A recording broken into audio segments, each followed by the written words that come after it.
Hey guys, this is Kami Ken, and today I wanted to talk about how I don't sell hope on this channel. In fact, I have a video telling you exactly to not make comics for a living because it's so exceedingly difficult just to make any progress forward that if you don't have the conviction that you can actually make a living at this, then don't even bother unless you want to do it for fun and and have a nice hobby on the side of whatever you're doing for your 9 to 5. If you're actually trying to make a living at this, and for me personally, I'm trying to become wealthy from making comics. I'm not trying to just pay my rent or live day to day. I'm actually trying to become wealthy generationally.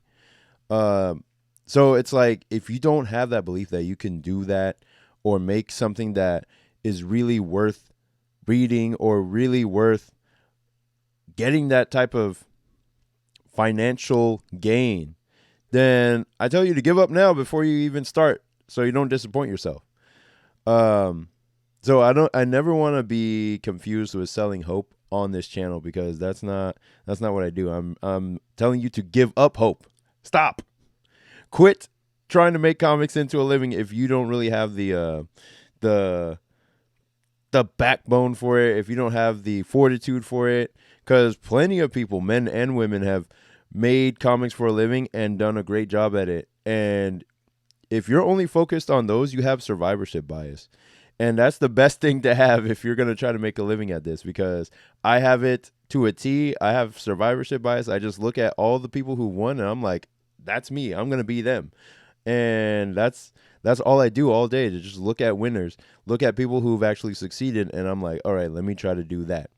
And a lot of people, I think, online kind of give you this false sense of, oh, this is, we're making manga and we're doing this, or we're making webtoons and it's such a lovely time and everyone's having a great time and it's all cool and it's all great. And then you also see the back end of those videos where they're talking about how, like, oh yeah, I got screwed by this company because of this and that. And somebody on Twitter comes out with this video like, oh, this person talked to me weird, or he got me fired from this position or whatever. And then you have people who are trying to get into the manga industry showing you this kind of false sense of hope, or a false sense of, oh yeah, I'm making manga, but are you making a living though? That's the thing. It's like, this is one of those things that Coffee Comics talks about, and I know people are like, oh, Coffee Comics, I hate that guy, but it's one of the things that he talks about a lot on his channel, where a lot of the perception that we have of creators who are making manga or who are really good at drawing and have gotten into manga magazines in Japan or have made one shots for manga, um, are on the fast track to making manga in Japan or making a living over there, and eventually reaping the rewards of like having an anime and all the fallout that comes with making a manga. But more often than not, they're not on that path at all. It's like we only see the initial burst. Like, they burst onto the scene and we see their manga, we see their art, we see their skills, and we see what's going on, and it's just like, oh, that's cool. Like, they got something cool. Like, the internet gets excited and then everybody talks about it for about 15 minutes. And then after that 15 minutes of fame is up, then it's like, where's their next work? Like, where's the follow up chapters? Where's the continuing story? Where's the money? Like, where's the money coming from? Where's it going to? Like, well, what comes after that initial burst of energy of I made this thing and here it is.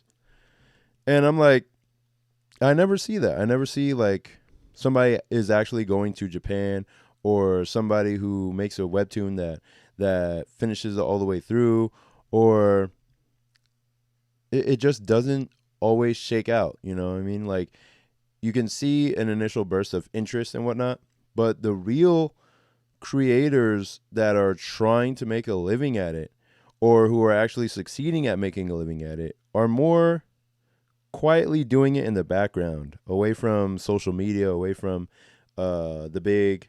Well, they're doing it on social media, but they're not. They don't have that same big blow up that most other creators have. It's like they're just doing it somewhere on the side, and they're slowly building up that fan base. They're building up an actual fan base and building up the story, building up their world, building up their characters, because they realize that it's actually a business that they started. They realize that it's actually a small business that they're doing, and that they need to keep creating content for their fans to be happy. If you're an internet, like a web comic creator, you have a story, you have an IP that you are responsible for, that you have to keep creating. Whereas if you're trying to follow the manga format, the manga pattern of creation, you're making a one shot, and if that one shot doesn't get accepted for serialization, then you're screwed. You don't get to turn that into another story later on down the line. You just have to come up with a whole new idea, and hopefully that one gets taken up for publication. And if that doesn't work, you just keep trying and trying again until something eventually clicks. But more often than not, it never turns into something. It doesn't turn into something. And a lot of these creators, it's almost like they show like, okay, I'm viable in Japan, but then does Japan want to hire them? This is something that Coffee talks about as well. It's like, does Japan even want the work that's coming from the West? And more often than not, I don't see it turn out into anything. Like, people want that dream. People want that that hope of getting an anime, and they're just obsessed with this word anime. Like, I want to make an anime and get video games and merch like I grew up with Naruto and Dragon Ball and One Piece. I want to have that. I want to get that blow up.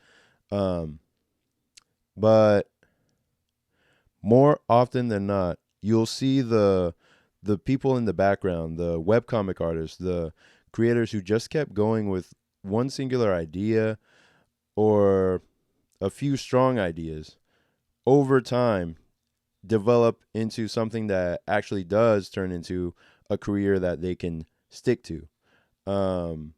You'll see this with Vivid and Dreamkeepers. You'll see this with Lackadaisy Cats. You'll see this with Has Been Hotel, which, from what I've seen, started as a webcomic. I remember seeing those webcomics on DeviantArt back in the day. So a lot of these comic creators, webcomic creators, are just making little projects online that, as long as they stick to it, like Homestuck, one of those comics that from the old old webcomics days where the internet was still in its infancy, and that guy became a millionaire off of making a webcomic that highly rated. So it's the people who take their, like, basically take their heads out of the clouds and focus on the reality. Is Japan hiring American talent consistently? Or are they just kind of testing the waters to see if any of the talent here is viable? And in another video, I'm going to talk about how and why I actually gave up the dream to go to Japan to make my own story. Like, I still want to go over there to create, like, assist and see what their work situation is like what it actually is like.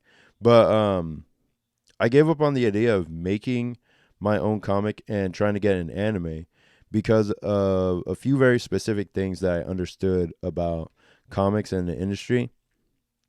And I'll talk about in probably the next video or so. But today I just wanted to talk about how I'm not selling hope. You just have to learn business skills, learn marketing, and start grinding. And that's how you're going to turn your comics into something that can actually feed you and your family. But yeah, that's pretty much it for today. I want you to check out my latest webcomic, Saintly. It is a demon chase horror action comedy about two best friends who have to outrun the demon loan sharks that they borrowed from. Basically, it's like Scooby-Doo meets K-pop demon hunters without the K-pop.